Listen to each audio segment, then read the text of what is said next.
Orientação. O mentor abraçou carinhosamente os representantes diretos do centro espírita, fazendo, em seguida, prece fervorosa levando-os às lágrimas, ao mesmo tempo em que fortaleciam os sentimentos em Jesus, renovando-se fluídica e mentalmente para a continuidade da tarefa. Quando acordaram no corpo, sentiam-se, de fato, renovados. Embora não guardassem na memória física as informações detalhadas, traziam o coração repleto de coragem e desejo de continuar servindo. A equipe espiritual, porém, trabalhava sem descanso. As mensagens espirituais continuavam sendo transmitidas com intensidade.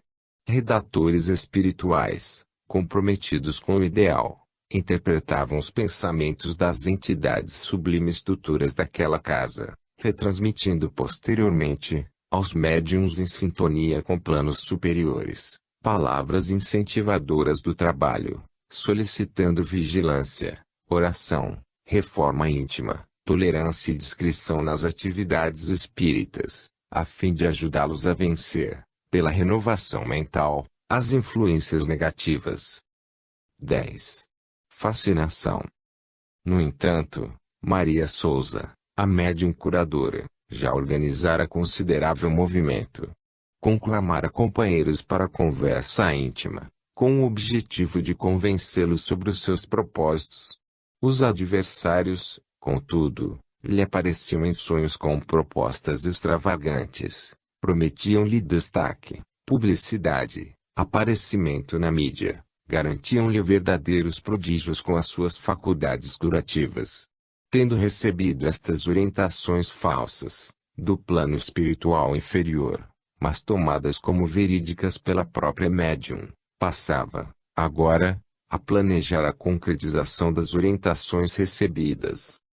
Em pequena reunião, executada na residência de um dos companheiros igualmente fanatizados, traçaram diretrizes, ouviram os mentores, através da psicofonia, e resolveram conversar com os responsáveis pelo centro, a fim de convencê-los a autorizar as atividades cirúrgico-mediúnicas de Maria Souza Castro e Israel. Comunicados mais tarde, aceitaram o convite, dedicando toda a atenção e fraternidade possíveis.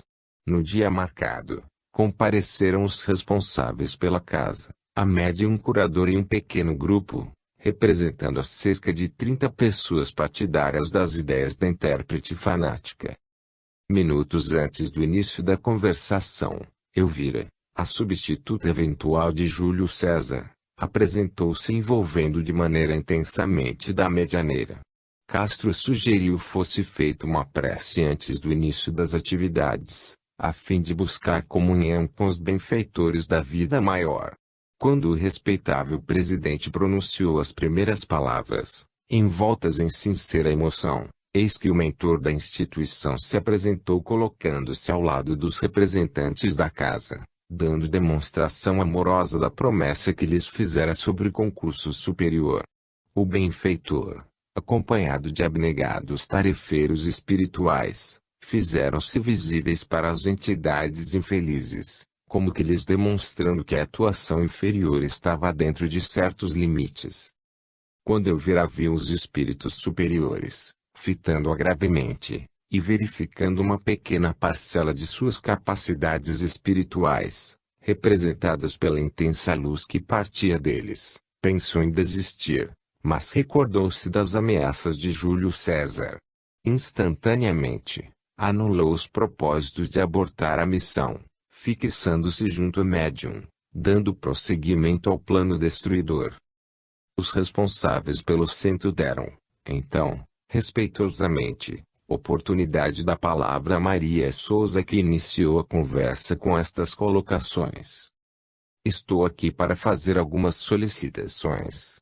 Vocês não desconhecem a minha produção mediúnica e as orientações dos meus mentores sobre a utilização de minhas faculdades.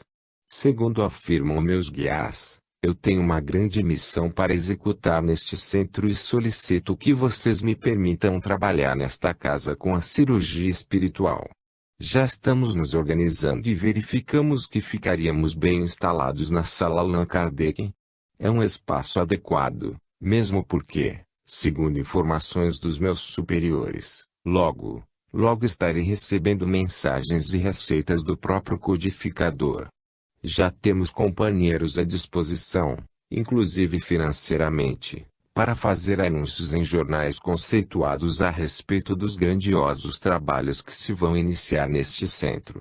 Nossa instituição haverá de crescer consideravelmente sob as orientações destes novos mentores. Pensem no público, na quantidade de pessoas beneficiadas, nas grandes campanhas promovidas por nós. Em pouco tempo, afirmam meus tutores espirituais, estaremos na televisão e aí, já posso ver, pesquisadores americanos, alemães, russos etc. desejando estudar minhas faculdades, o reconhecimento público, títulos de cidadã desta e daquela cidade. É claro que tudo isso eu, pessoalmente, reverterei para a doutrina espírita, edificaremos hospitais, creches e orfanatos.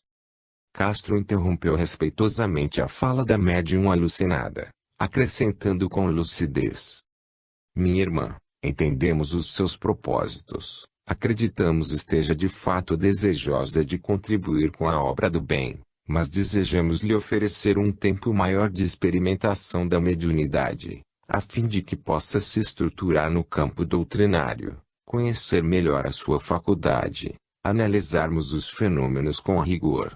De forma que, antes de pensarmos no grande público, que tal se, reservadamente, durante um certo período, com alguns enfermos, sob segura orientação doutrinária, pudéssemos catalogar as enfermidades, verificar se a ação fluídica realmente produziu efeito, dialogar serenamente com os seus guias, verificando suas orientações. Assim, continuou o presidente você terá a oportunidade de, ao longo do tempo, se estruturar num trabalho discreto e despretensioso. Nesta hora, eu vi envolveu a médium, fazendo retrucar desta maneira: mas o que é isso? Você está com medo de que eu seja considerada mais importante que a sua pessoa? Não sabe que trago grandes compromissos a realizar, que esta casa poderá ser projetada como nunca imaginamos antes. Israel, num desejo verdadeiro de orientar, não se conteve e interrompeu a expositora vaidosa com estas lúcidas orientações. Minha amiga, parece que você está mais interessada na notoriedade do que na própria doutrina espírita, cuja finalidade é promover a transformação moral das criaturas humanas. O objetivo principal do espiritismo não é curar corpos e sim almas. Poderemos, certamente, aproveitar os recursos fluídicos que Deus nos concede, em benefício dos enfermos, e não lhe faltará oportunidade para isso. Terá toda nossa atenção e dedicação, contudo, pensamos seja melhor estruturar um pouco mais as suas capacidades medianímicas por meio do estudo doutrinário e do exercício paciencioso e discreto ao longo dos anos. Você desconhece os inconvenientes da fama, o quanto os adversários espirituais podem envolver aqueles que se destacam, e se não estiver preparada para suportá-los, poderá ser a sua queda. Por que não se estrutura primeiro, trabalhando anônima e discretamente durante alguns anos? Não estamos lhe negando a oportunidade de serviço nesta área, mas estamos lhe alertando quanto à responsabilidade e à necessidade de averiguarmos até onde suas capacidades magnéticas podem beneficiar as pessoas. E sem contar, continuou Israel inspirado, que você poderá ser enquadrada no crime de prática ilegal da medicina ao desejar cortar corpos. Já pensou nisso? Assim, trabalhando discretamente, poderá verificar suas potencialidades e granjear, com trabalho verdadeiro e cristão, a simpatia dos bons espíritos. Lembre-se de que médiuns respeitáveis do nosso movimento, e que hoje se destacam pelos trabalhos de verdadeira benemerência, laboraram em silêncio durante anos, permanecendo no anonimato até que estivessem amadurecidos para assumirem tarefas maiores. A fama, minha irmã, tem afastado muitas almas do caminho reto. Você desconhece os inconvenientes que a notoriedade traz. Guarda a ideia de que ser médium é sinônimo de privilégios espirituais. A mediunidade bem equilibrada exige estudo assíduo e atuação despretensiosa. O médium, em verdade, quando dispõe de tarefas maiores, igualmente deve testemunhar na mesma proporção as informações que recebe, aplicando-as primeiramente a si. Desta maneira, antes de se lançar à busca frenética pela fama, utilizando-se de um recurso sagrado, como é a mediunidade, trabalhe interiormente, a fim de que os seus sentimentos sublimados a façam merecedora de uma assistência espiritual superior, compreendendo que, no campo mediúnico, discrição e humildade são qualidades essenciais para o êxito da tarefa. E, além disso, prosseguiu Israel de maneira calma e fraterna, não estamos interessados em projetar a nossa casa, não desejamos que nosso centro esteja lotado de pessoas procurando simplesmente fenômenos. Temos a simples pretensão de fazer vibrar entre as paredes desta instituição os ensinos de Jesus e Kardec. Para nós, o mais importante é receber fraternalmente os que nos procuram, socorrê-los quanto possível, oferecer conhecimento doutrinário, despertando as criaturas para a transformação moral. O resto é consequência deste processo bem realizado. Assim, nos preocupamos com os males morais das criaturas, oferecendo condições de que, com a ajuda do Espiritismo, se processe em cada um de nós uma autocura sob as bênçãos de Jesus. Todavia, nós lhe convidamos para continuar exercitando suas capacidades espirituais ao longo dos anos, e nos comprometemos a acompanhá-la, orientando-a, como fazemos a todos os médiuns. Continue trabalhando pacientemente nas reuniões de fluidoterapia, fazendo com simplicidade de intenção o que estiver ao seu alcance, beneficiando as criaturas com os seus melhores sentimentos. Maria Souza, admirada, perguntou: devo entender estas palavras como uma negação aos meus pedidos? Deve considerá-las, disse Israel afetuosamente, como incentivo para um dedicado período de trabalho em benefício do próximo, a fim de que suas faculdades possam se aprimorar pelo exercício discreto e anônimo. Se aceitar a proposta de Castro, teremos grande alegria em organizar um pequeno grupo para, durante algum tempo, lhe permitir o exercício de suas capacidades curativas, a fim de verificarmos suas condições magnéticas, analisando as orientações dos espíritos que lhe assistem, ouvindo respeitosamente quais as orientações que desejam para o trabalho com a mediunidade. O quê? Retrucou Maria Souza espantada. Você acha que eu vou perder tempo com um grupo pequeno? Já estou pronta para o trabalho, meus guias já me prepararam muito bem. Um espírito médico, de nome Dr. Júlio César, já se prontificou me conduzir por caminhos retos. Bem que ele me avisou das dificuldades. Além do mais, qualquer casa espírita iria adorar contar com alguém com as minhas capacidades espirituais, me receberiam de braços abertos. Vocês estão desperdiçando uma extraordinária oportunidade. Nesta hora, eu vi envolveu a médium com mais intensidade, enquanto os benfeitores espirituais irradiavam sobre os representantes do centro lucidez e bom senso. Maria Souza, quase fora de si, continuava argumentando: se não posso trabalhar à minha maneira, então me retiro desta casa e levarei comigo muitas pessoas. Minha irmã, considerou Castro.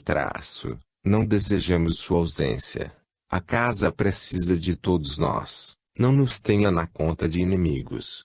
É nosso dever, como responsáveis por este centro, zelar pela pureza de nossa doutrina. E o Espiritismo possui objetivos bem definidos. O que você está nos propondo é prática ilegal da medicina. Aceitar os seus propósitos é infringir as leis humanas.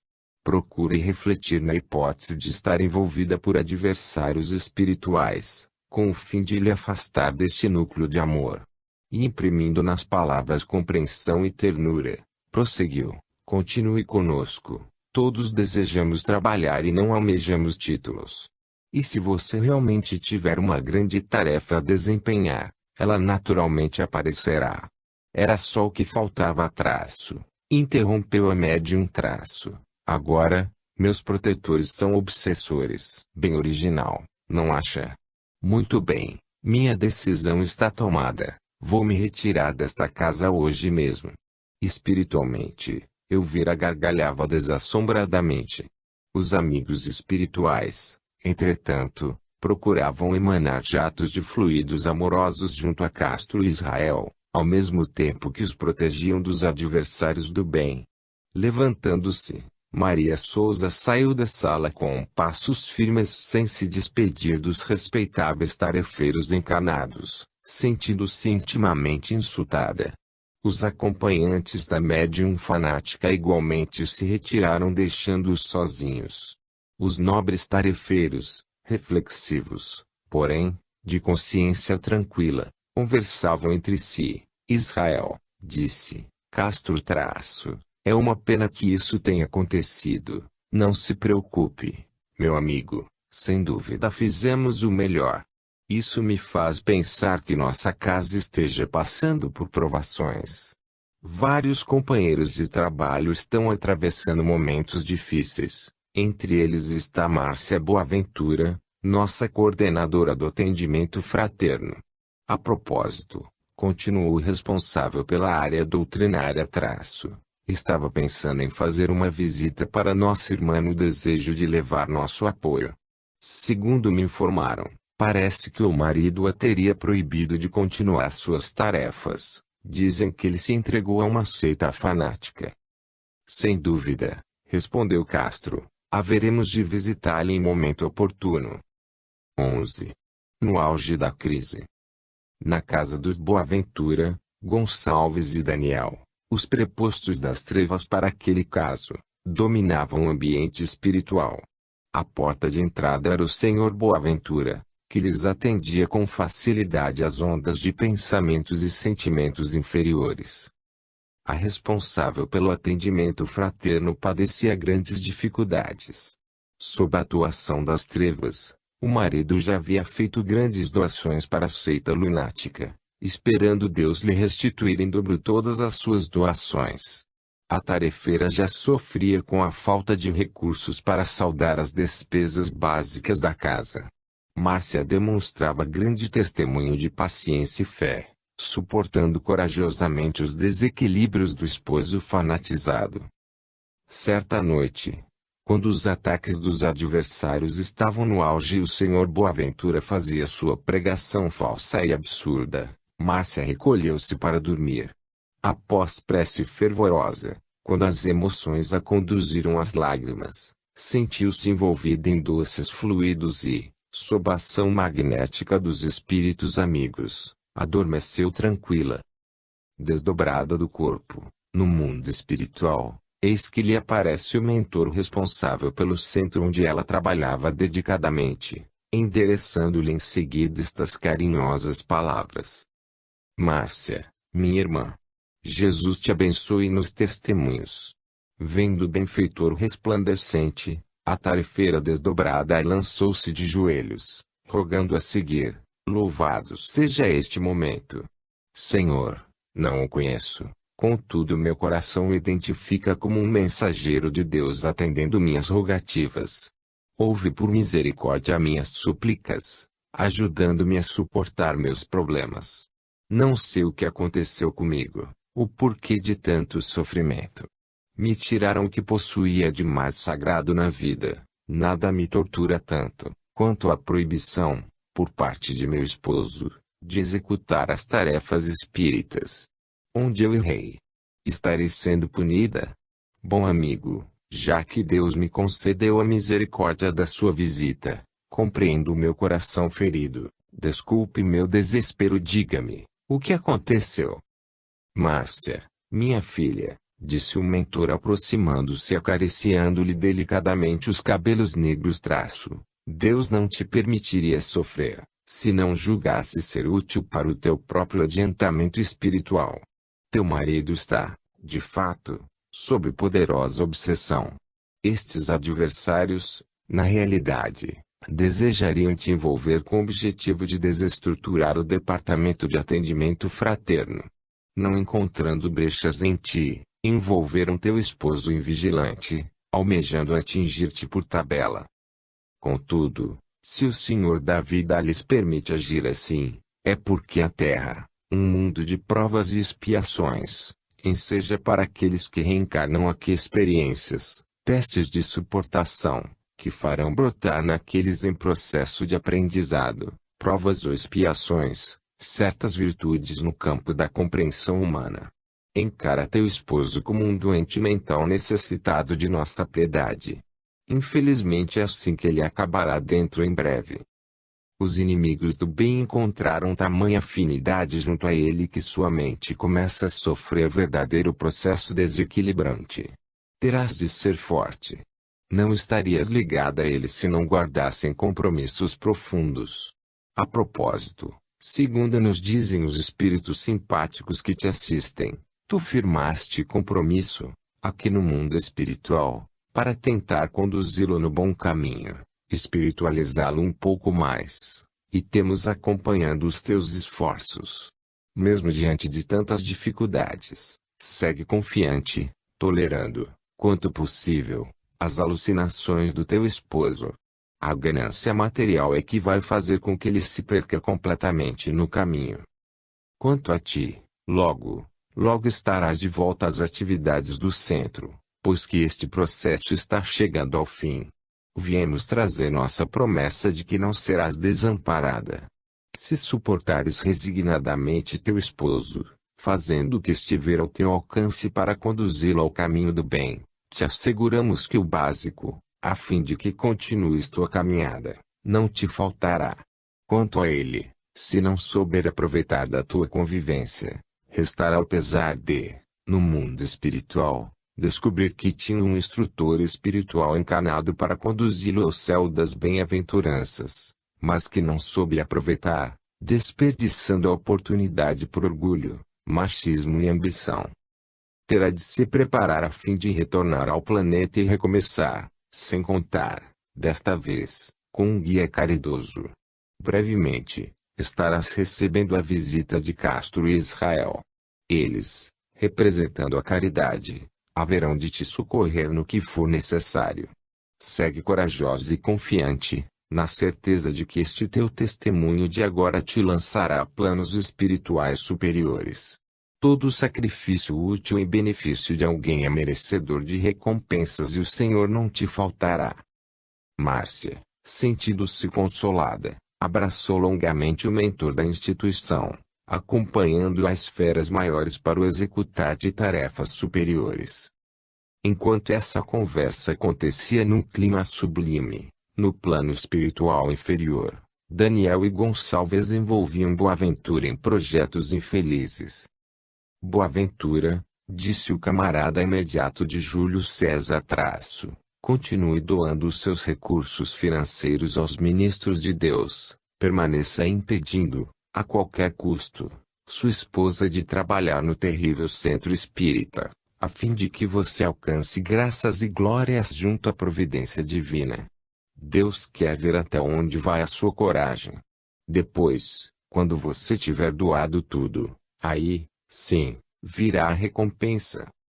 O obsidiado estava esgotado, espiritualmente sentia-se fatigado. As entidades inferiores perturbavam-lhe profundamente o intelecto. Todas as noites, em desdobramento, recebia a visita dos adversários que o contaminavam com suas ideias falsas.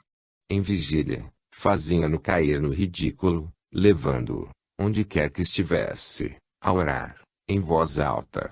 Os amigos se afastaram e, aos poucos, os parentes abandonaram-no à própria sorte. E porque não pensava em outra coisa, senão ficar rico com as bênçãos de Deus, os adversários tinham largo acesso a ele, conseguindo, de certa forma, atrapalhar o trabalho de Márcia Boaventura na instituição espírita. Diante deste processo obsessivo, Boaventura começava a ter pequenos lapsos de memória, comprometendo-lhe a atuação na fábrica, onde laborava como operário. Dia após dia, Boaventura caía no desvario sob a atuação dos inimigos da verdade. Constantemente promovia discursos fanáticos a fim de angariar prosélitos para a seita da qual participava. Além disso, proibira terminantemente sua companheira de participar dos trabalhos espíritas. Márcia Boaventura, contudo, continuava firme nos testemunhos, tolerando e suportando corajosamente o marido perturbado. Todavia, na fábrica em que o esposo trabalhava, os colegas já não o conseguiam tolerar, pelos discursos insistentes em torno da religião com o desejo de convertê-los. Essas atitudes promoviam debates acalorados, discussões improdutivas e muitas vezes brigas desnecessárias. A situação de Boaventura complicou-se demasiadamente, a ponto de ser demitido do emprego por sua postura perturbadora, indelicada, além de ter decaído assustadoramente na produção profissional. Agora, desempregado, de volta ao lar, deu a notícia, abalando sensivelmente a esposa dedicada que, embora estivesse confiante na providência divina, não conseguiu se livrar das angústias e dificuldades emocionais naturais deste processo. Entretanto, desejando tirar o bem do mal, Márcia pensou que a soma em dinheiro referente à rescisão do contrato e com os benefícios trabalhistas, poderiam aliviar as despesas atrasadas e conseguiria manter-se até que o esposo encontrasse um novo emprego. Mas Boaventura, de posse do valor considerável referente ao acerto de contas com a empresa, decidiu fazer doação dos seus últimos recursos à seita religiosa. Márcia, quando soube, quase desmaiou, contudo não adiantaria conversar com o esposo. Era visível seu desequilíbrio. Já estavam praticamente falidos. Nesse período, Daniel, dirigindo-se a Gonçalves, disse-lhe: "Acho que nossa missão está cumprida.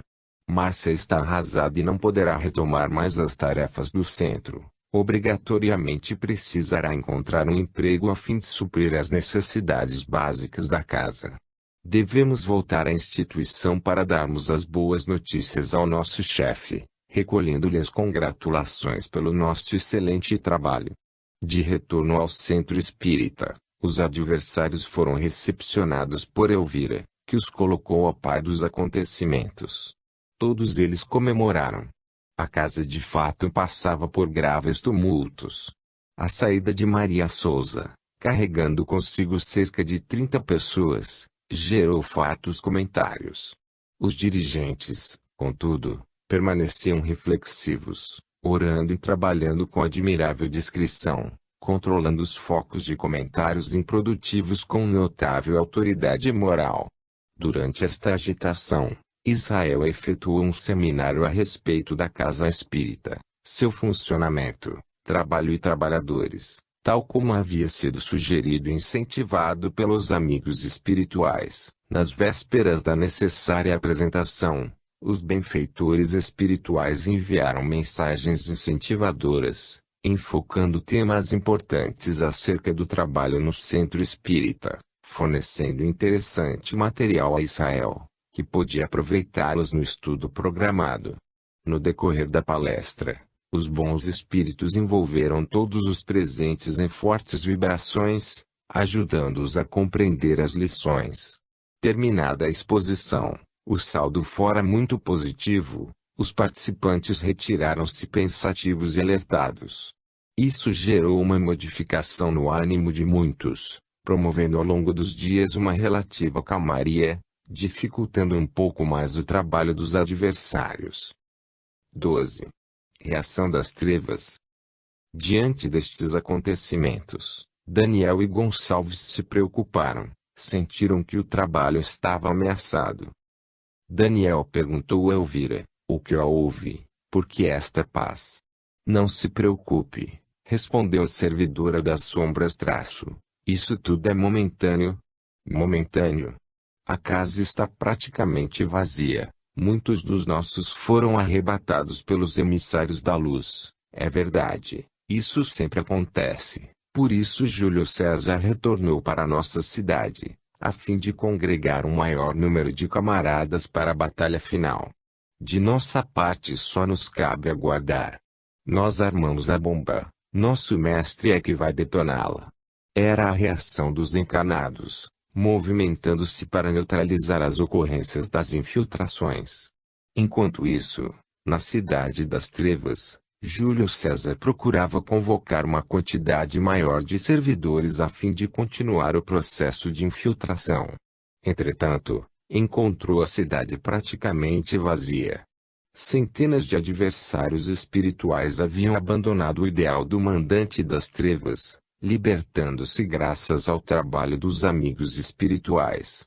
De forma enlouquecida começou a gritar, exigindo que os seus comparsas aparecessem para assumirem as tarefas. Camaradas! Camaradas! O responsável por esta cidade é quem os convoca. Apareçam! Agora! Coragem! Estamos quase conseguindo. Precisamos nos fortalecer para vencermos esta batalha. A maldita casa espírita está quase destruída. A fofoca percorre os corredores qual serpente venenosa e destruidora. A maledicência segue relampejante. A discórdia graça em quase todos os departamentos do centro. Estamos nos últimos dias. Lembre-se, haverá promoção para aqueles que se colocarem à disposição do nosso movimento. Temos compromissos com nossos superiores e eles haverão de pedir contas de nosso trabalho. Apareçam, agora. Eu ordeno. O vento serpenteava, levantando poeira na velha cidade edificada para a prática do mal.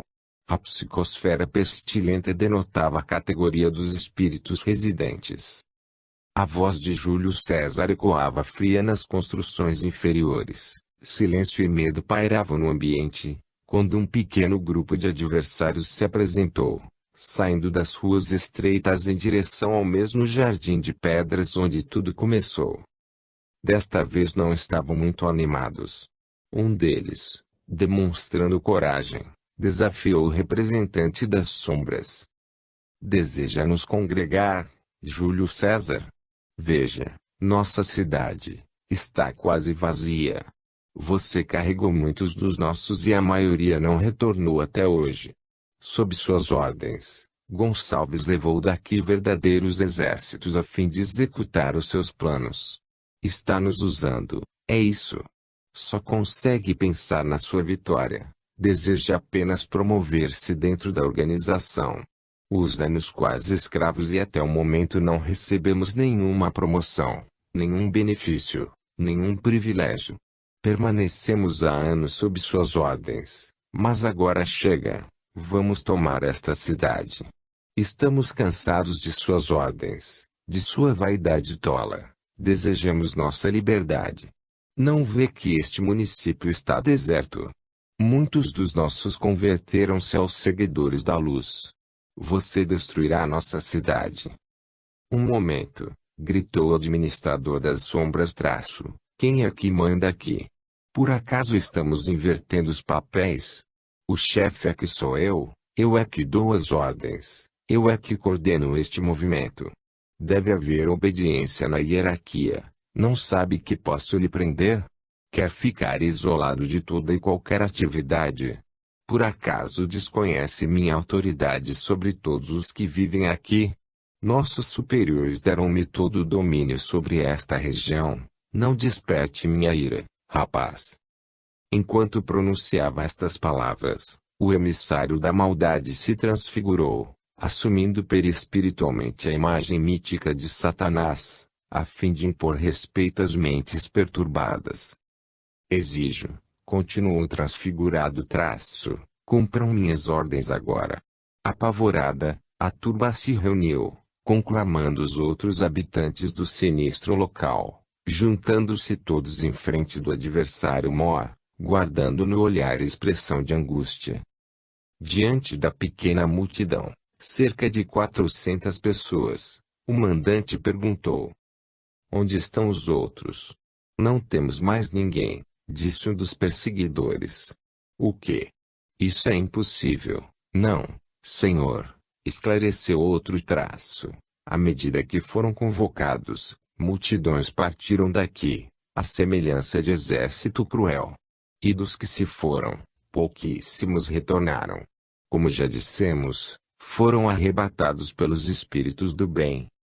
Impossível, disse Júlio César. Eu mesmo organizei as equipes invasoras delegando-as à responsabilidade de Gonçalves.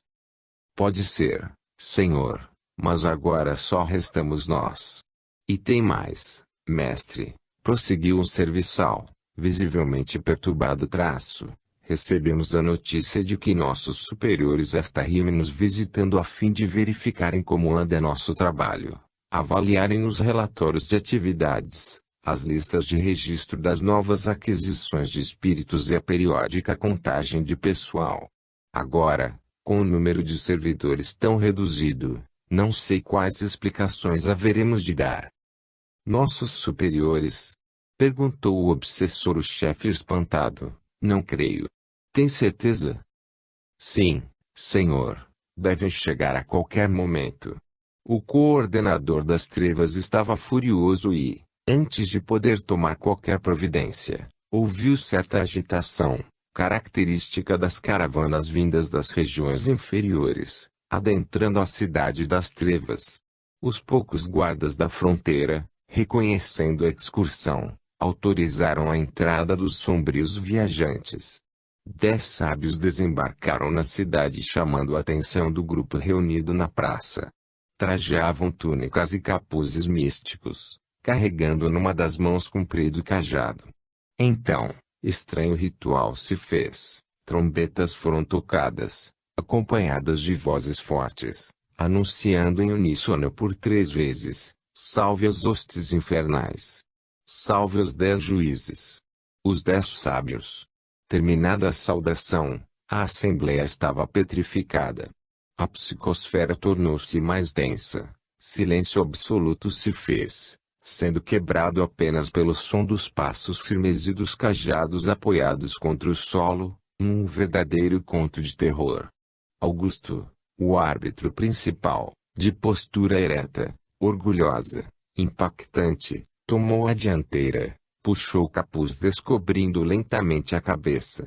Calvície acentuada, barba espessa, nariz pontiagudo, olhos penetrantes e sobrancelhas franzidas compunham, propositadamente, uma fisionomia maligna.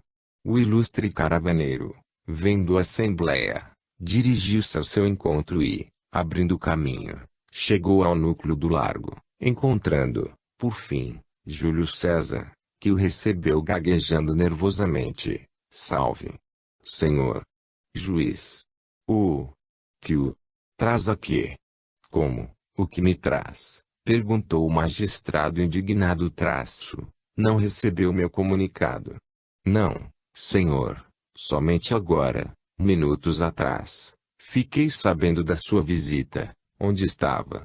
Tratando dos interesses de nossa organização, a destruição da casa espírita. Sim, senhor, vá buscar as anotações, não temos tempo a perder, instalaremos nosso tribunal de inspeção aqui mesmo.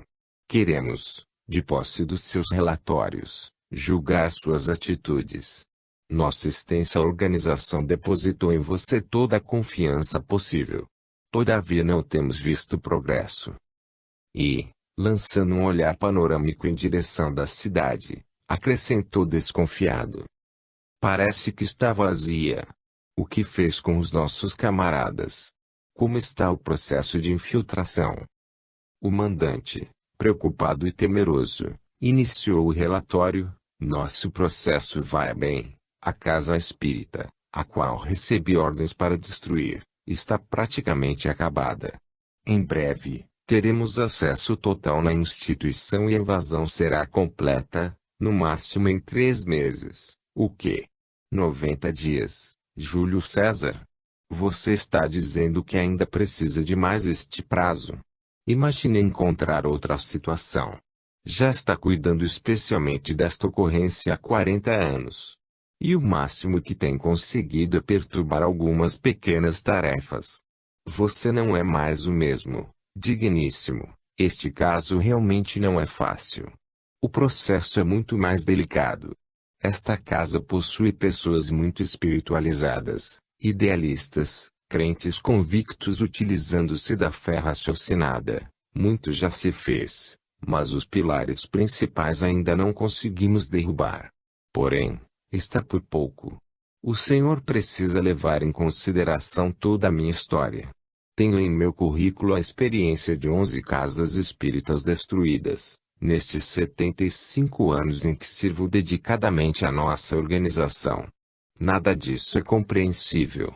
Não trabalhamos para uma instituição de caridade onde se compreende a incompetência alheia. O prazo que lhe demos, para atacar esta instituição em particular, já acabou há no mínimo 8 anos. Sabe da importância, para a nossa organização, de acabarmos com as tarefas benemerentes produzidas pela casa de Kardec? Estamos pensando em substituir você, quem sabe alguém com ideias mais arrojadas. Nossos superiores estão enfurecidos com sua falta de competência e, quando eles souberem que o número de camaradas serviçais baixou assustadoramente, é bem provável seja você deposto do cargo. Sua incompetência está declarada. É melhor renunciar do que passar pela vergonha de ser demitido. E há grande probabilidade de que seja preso. Basta uma assinatura minha. Sua desgraça está decretada. Sua falência é um fato. Nem para as obsessões simples você está servindo. Seus recursos estão falhos. Suas ideias inadequadas. Renda-se às evidências. Aceite a realidade. Meritíssimo, disse o lobo transformado em cordeiro traço. Eu lhe peço, tudo isso é uma questão de dias. Todo o trabalho está organizado. Eu enviei os relatórios. O senhor não os recebeu? Sim, recebi. Analisei-os cuidadosamente e constatei que o tempo utilizado por você foi muito, além de uma multidão de servos preciosos. Verificando o número de obsessores que possuíamos desde o início de sua gestão até a última contagem, notamos uma perda espantosa para os espíritos da luz. Já está decidido, vamos lhe substituir. Senhor, clamou Júlio César, ajoelhando-se diante do inquiridor traço, antes de assinar a sentença, dá-me mais 30 dias. O juiz perverso, gargalhando assustadoramente, respondeu, quem diria que o famoso Júlio César um dia se prostraria diante de mim? Sabe que não gosto de você. Que sua incompetência me perturba, mas diante desta cena patética lhe concedo 30 dias, nem uma hora a mais. Está ouvindo? E se, neste prazo, a casa dedicada ao Cristo não estiver destruída, você será preso e rebaixado à condição de obsessor simples. Alguns dos 400 camaradas reunidos em torno do réu riram nervosamente da cena, mas foram calados imediatamente diante do olhar de fogo transmitido por Júlio César. Levantando-se, o juiz trevoso fechou os livros de anotações, conclamou os outros 9, tomou da caravana e partiu apressado, alegando precisar fazer outras inspeções. Partindo ligeiramente, a excursão das trevas cruzou com Gonçalves, o secretário das sombras, penetrando solitário as regiões fronteiriças da cidade, procurando urgentemente a pessoa do mandante. O inimigo do bem permanecia estático com os olhos perdidos no infinito, enquanto a poeira levantada pelos ministros da maldade alterava ligeiramente a paisagem da região inferior. Refletia nas humilhações, no desprezo, nos anos de trabalho ininterrupto a serviço da perversidade e a falta do reconhecimento, temendo, por fim, fosse a sua reputação abalada. Chefe! Chefe! Gritava o assessor procurando tirar o superior do transe que lhe petrificara o olhar na direção dos juízes perversos. Gonçalves? Perguntou o coordenador desperto, revelando nas palavras admiração, o que está fazendo aqui? Não lhe disse para tratar do caso Márcia Boaventura? Sim, senhor, este caso já está resolvido. O que venho lhe dizer é muito mais grave. Estou vindo do centro espírita e a situação não é boa. Realizaram o tal seminário, exaltando os valores do Cristo e os trabalhadores, envolvidos em íntima reflexão, renovaram os pensamentos e nosso trabalho está perdendo a estrutura. Não acredito, disse o representante da maldade. Todo nosso trabalho? E você deixou? Senhor, a culpa não é minha. Estava cuidando de outro caso. O senhor mesmo me designou. Eu virei quem cuidava da casa na sua ausência. Todo o centro está modificado. As fofocas diminuíram assustadoramente. A maledicência permanece controlada por pessoas sérias, recusando-se a enviar para frente o que ouvem. Centenas dos nossos foram arrebatados, converteram-se. Precisamos de uma reação imediata. Diante destas palavras, o perseguidor maior ficou lívido e tomou severas providências, reunindo os últimos tarefeiros, instigando-os assim. Camaradas, este é o momento, a batalha final. Vamos usar todas as nossas forças, todos os nossos recursos a fim de destruirmos aquela casa maldita. Caso não me ajudem, seremos todos julgados e condenados pelo tribunal que hoje nos visitou. Se eu falir, todos vocês igualmente cairão comigo. Por isso, avante. É preciso honrarmos o compromisso que assumimos, destruindo todos os departamentos daquela casa. Agora, para nós, é uma questão de vida ou morte, isto é, de mantermos nossos cargos, de preservarmos nossa imagem, de provarmos aos nossos coordenadores que somos possuidores de inteligência, determinação e eficiência. Agora, meu ódio cresceu 100 vezes mais. Dediquem-se o máximo que puderem, afastando-se radicalmente dos emissários do bem, a fim de que não os apanhem. Vamos acionar a bomba armada. Se cultivarmos ódio e rancor, estaremos fortalecidos, facilitando nosso trabalho. Precisaremos ainda de alguns dias, a fim de nos prepararmos detalhadamente para o movimento derradeiro. Aqueles que estiverem comigo gritem: destruição! Destruição!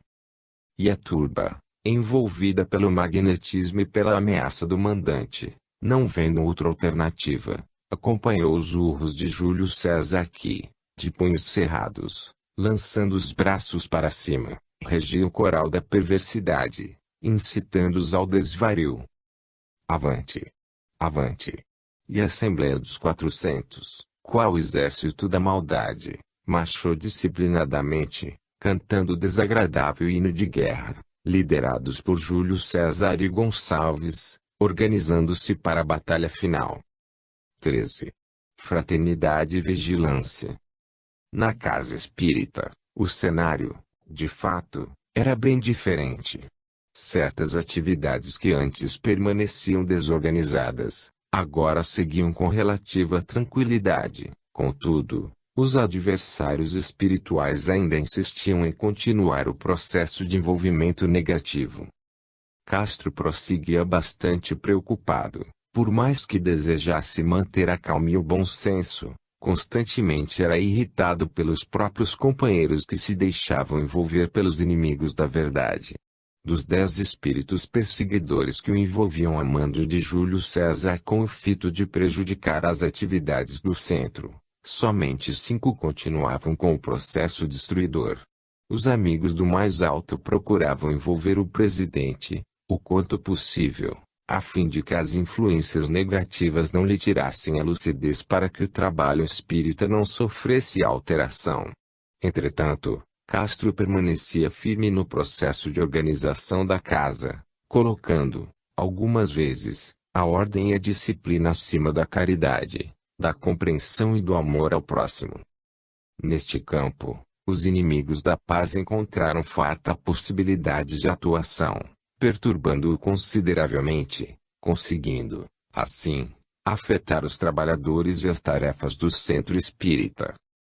Durante várias semanas, o coordenador do centro fora acometido de um mau humor difícil de suportar, deixara-se contaminar pelo autoritarismo, exigir a perfeição das tarefas, selecionara para as atividades de benemerência somente os portadores de certos títulos ou recursos materiais. Não estava em seu próprio equilíbrio, envolverá-se mentalmente com os perseguidores. Alguns tarefeiros reclamavam da atuação do presidente, abalando intensamente certas tarefas.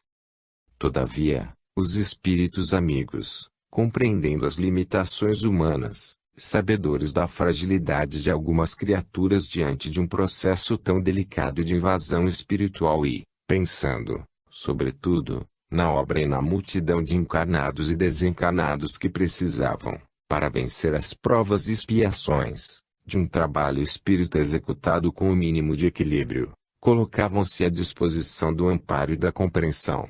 Contudo, por mais carinho que partisse do plano espiritual superior, Castro deixava-se envolver em grave processo de melancolia, iniciando nova onda de perturbação. Foi neste período que Israel, aproximando-se do amigo, sugeriu-lhe fossem visitar Márcia Boaventura, a fim de verificarem como estava a amiga trabalhadora do atendimento fraterno. Movido por sincera emoção, o presidente da casa espírita aceitou com presteza o convite, dirigindo-se, os dois, para a residência da amiga sofredora. No lar dos Boaventura, Márcia estava visivelmente abatida, mas, ao ver os amigos queridos, transformara-se subitamente, expressando no semblante cansado real alegria. Como tem passado Márcia? Perguntou Israel, sinceramente interessado. Estou bem, na medida do possível. Meu marido acaba de ser internado no sanatório público. Perdera completamente a razão, cabendo a minha condição única de ampará-lo dentro das minhas limitadas possibilidades. A misericórdia divina não me tem faltado, entretanto, as dificuldades financeiras são muitas.